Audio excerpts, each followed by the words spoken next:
Welcome to Soul Tips from PB, your source of Bible-based insights to strengthen your walk with God. Listen to Pastor Bong Bailon of Real Life Christian Communities as he shares brief yet impactful messages to inspire and guide your relationship with the Lord and with others.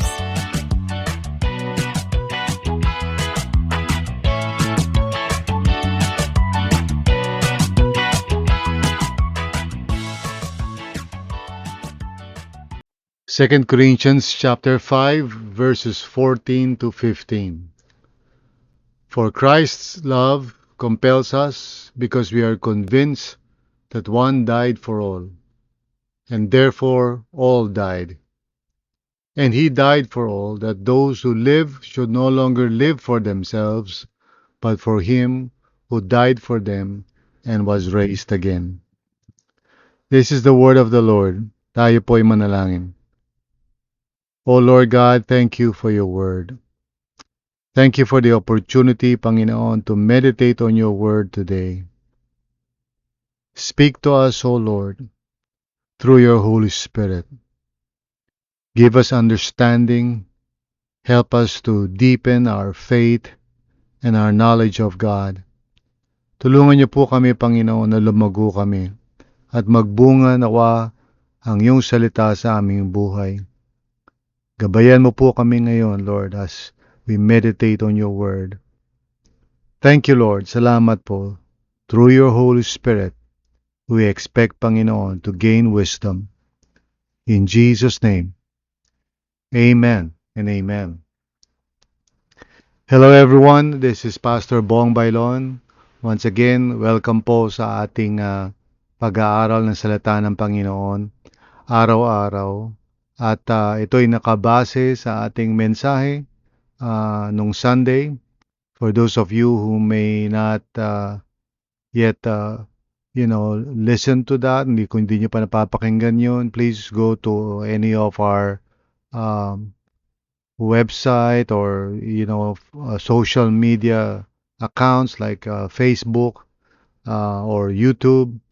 Of course, meron tayong app. For those of you who are listening to the app, directly mapapanood na yung ating sermon dito sa app. You don't have to go anywhere else. So praise God for that. Anyway, ang ating pinag-usapan nung Sunday ay may kinalaman sa working with God.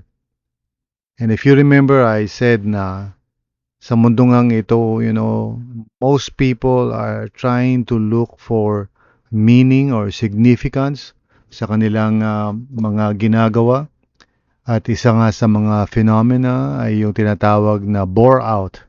So hindi lang burnout, nabo-bore out ang mga tao. Ibig sabihin, they get bored because they don't see any meaning or significance in what they're doing. Now, this can even be applied kahit sa mga taong nagsuserve sa Panginoon.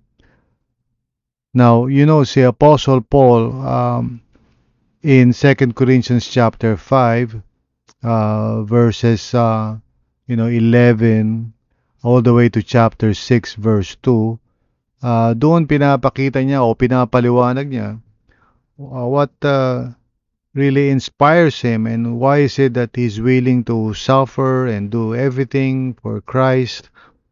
At hanggang hindi natin naunawaan yan, of course, siyempre hindi natin maintindihan, bakit ba ganun si Apostle Paul? Why is he so die-hard in serving the Lord, even to the point of suffering and all of that? Talagang passionate siya, motivated siya to serve the Lord. And today, maraming mga tao na bobore sa kanilang mga ginagawa, and even those who are serving the Lord, who are supposed to be doing it, to honor Christ. Minsan, ang nangyayari, they lose their perspective, they lose their motivation. So, we're looking at that right now. Kahapon, we started with the idea of the fear of the Lord. You can listen to that podcast. But today, I want to talk about the love of Christ. So, sa verses 14 and 15 of 2 Corinthians 5, we read Paul's words. Sabi niya, for Christ's love compels us. Now, notice nyo, yung epekto ng pag-ibig ni Kristo para sa kanya at sa kanyang mga kasamahan ay hindi lang basta ordinaryo lamang na sabi natin na inspiring or siguro creates good feelings. Ang kanyang ginamit is a very strong word, compels us. Kumbaga, it's almost to the point na parang, what else can I do in response to this, you know? How else can I live except in this way? Some people do sa Corinth were looking down at the Apostle Paul because they don't see in him siguro yung mga characteristics of those kinds of leaders that they look up to or they admire. Kasi si Paul is just an ordinary person, and in fact, madalas he's going through a lot of suffering, so it's hard for them to even identify with him. Yung kanyang mga pananalita maybe are not as impressive compared to the other speakers na nagpunta doon sa Corinth. And Paul, of course, doesn't want to, please them in any way, hindi niya gustong parang yung mga tao ay mabilib sa kanya. But he wants the Corinthians to understand what truly matters is not yung mga panlabas, but really the heart. And so when we are serving the Lord, we need to ask ourselves, saan ba nanggagaling yung motivation ko? So sabi ni Apostle Paul, Christ's love compels us, Ibig sabihin nito, it has such a powerful motivating force sa kanya. That's why he's willing to do what he does. He's willing to sacrifice. He's willing to pour out his entire life. Dinescribe niya yung love na yun. Sabi niya, because we are convinced that one died for all. And so therefore, he believes that Jesus, that's the person na tinutukoy niya doon sa one died for all. Jesus died for all, for the sins of the world, to bring about the justice of God, to fulfill God's purpose and righteousness, and to usher in the new creation, which would ultimately result in a new heaven and a new earth someday. So Jesus Christ gave himself up on the cross. He died on the cross to pay for the sins of the world, which could never ever be accomplished by anyone. No, because we all have sinned and fall short of the glory of God. Not even 1,000 deaths can compensate for that or can even justify ourselves. There's no way. But Jesus, the sinless Lamb of God, took upon himself all the sins of the world. He is the Lamb of God who takes away the sins of the world. And he died for us all by giving his life, on the cross. He once and for all paid for all our sins. Now, sabi ni Paul dito, and therefore all died. Now, of course, yung all doesn't mean everybody in the world, pero he's referring to believers who have trusted in Jesus, who because of their faith in him have been united with Christ.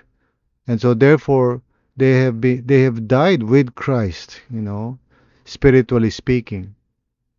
Yung kanilang old selves have been crucified with its passions and desires. At sabi ni Paul, and he died for all.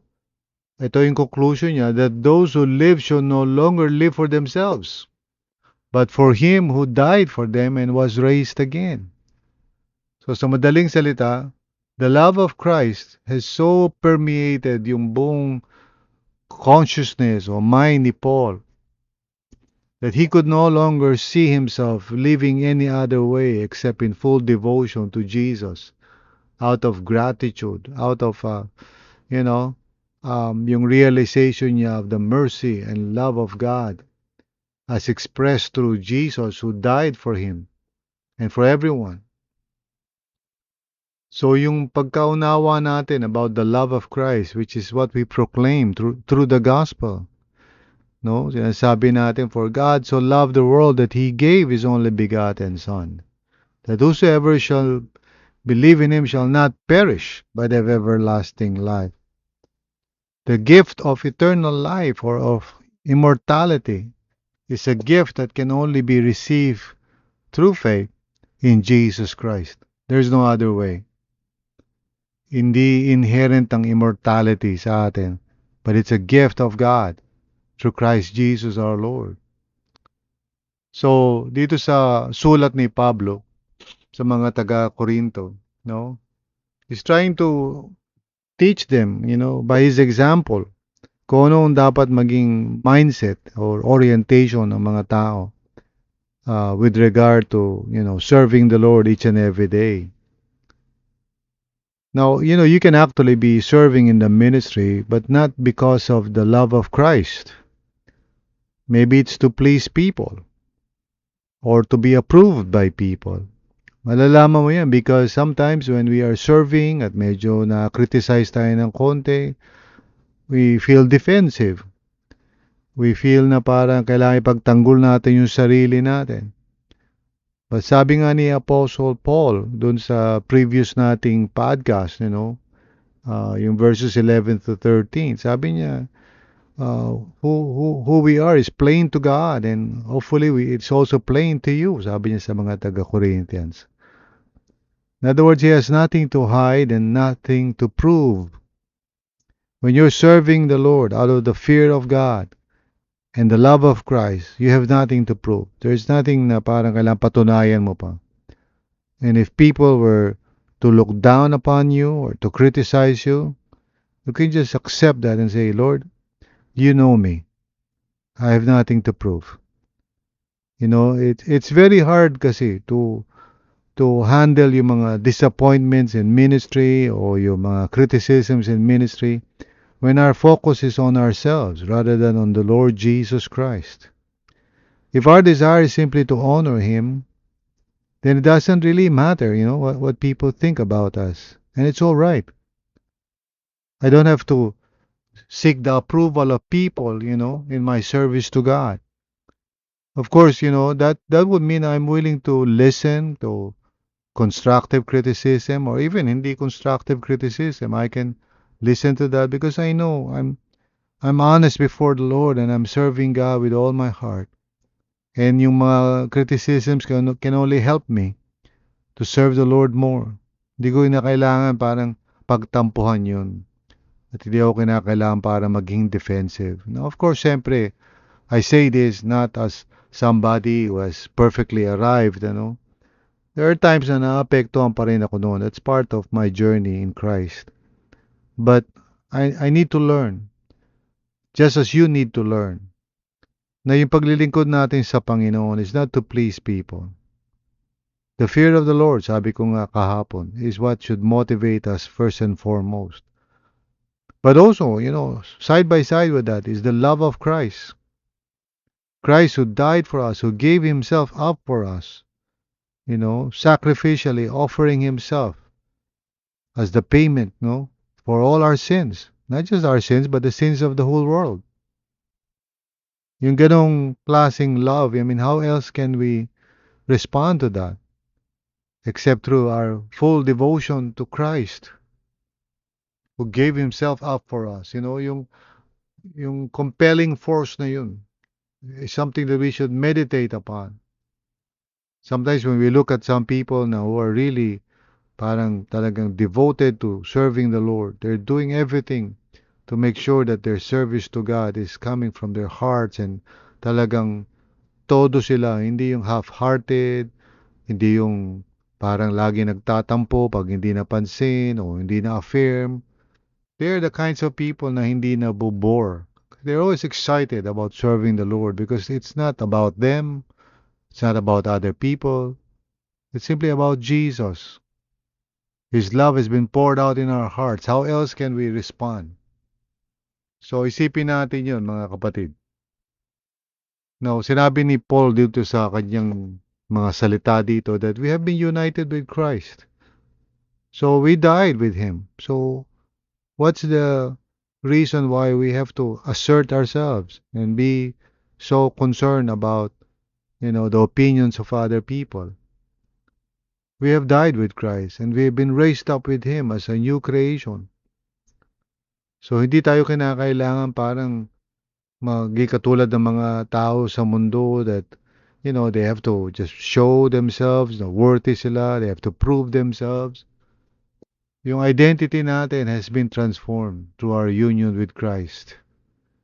It's no longer about us, but about Christ. So, yung pagbabago ng ating identity gives us the assurance and the security na kailangan natin to live in this world.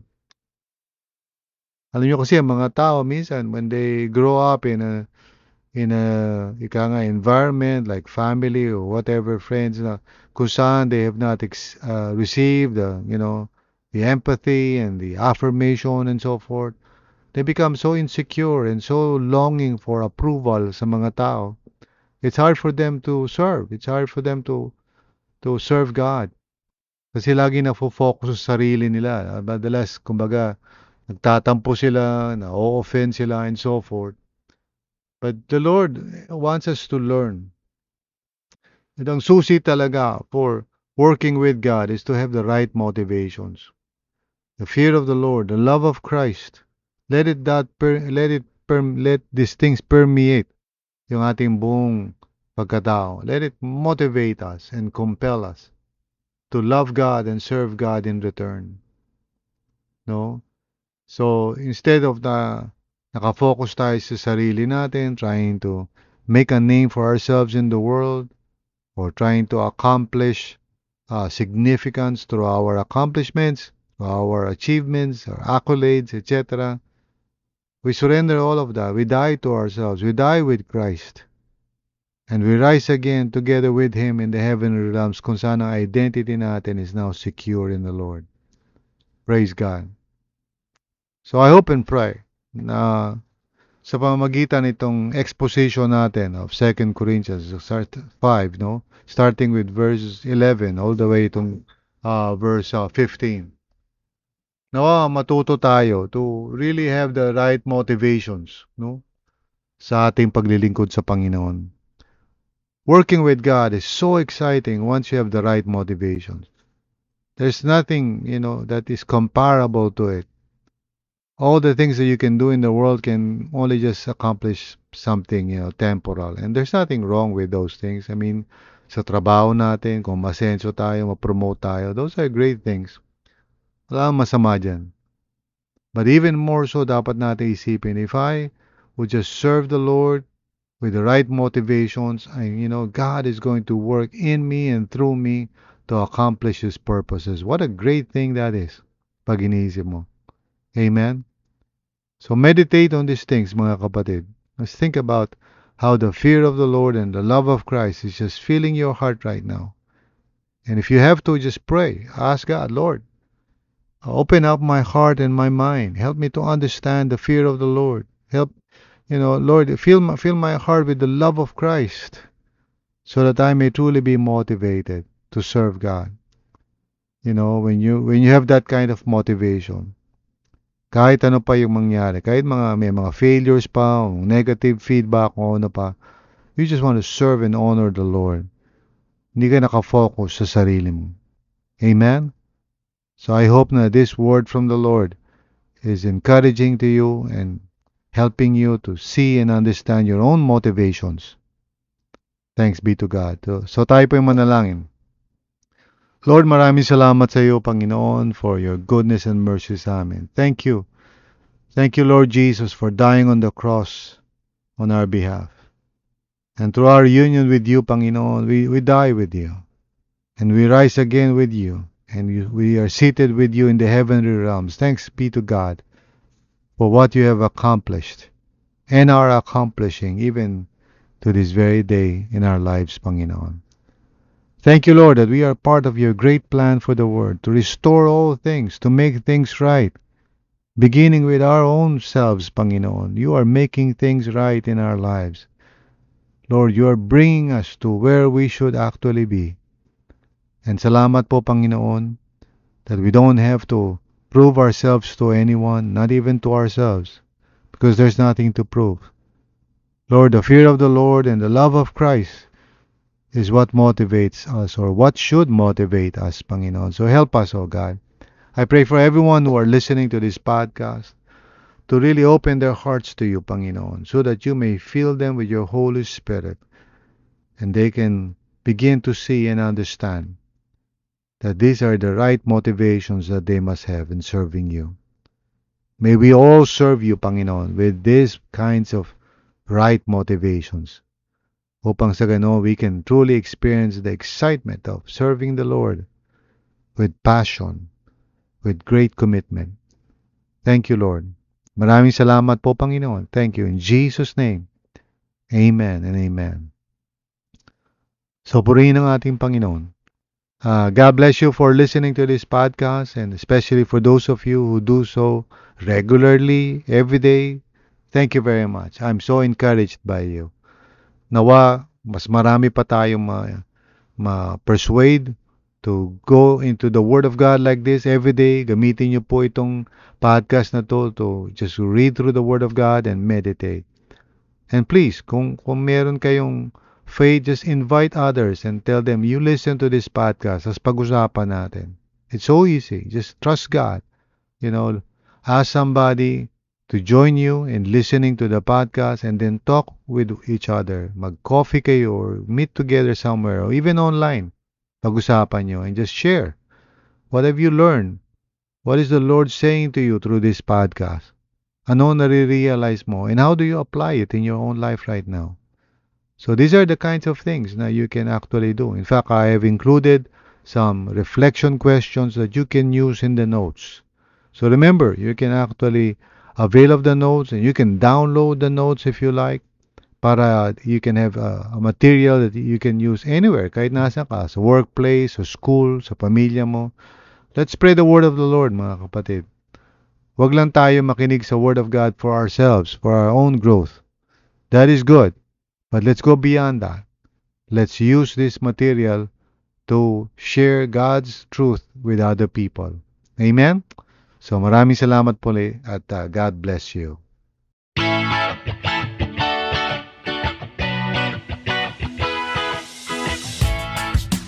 Thank you for listening to Soul Tips from PB.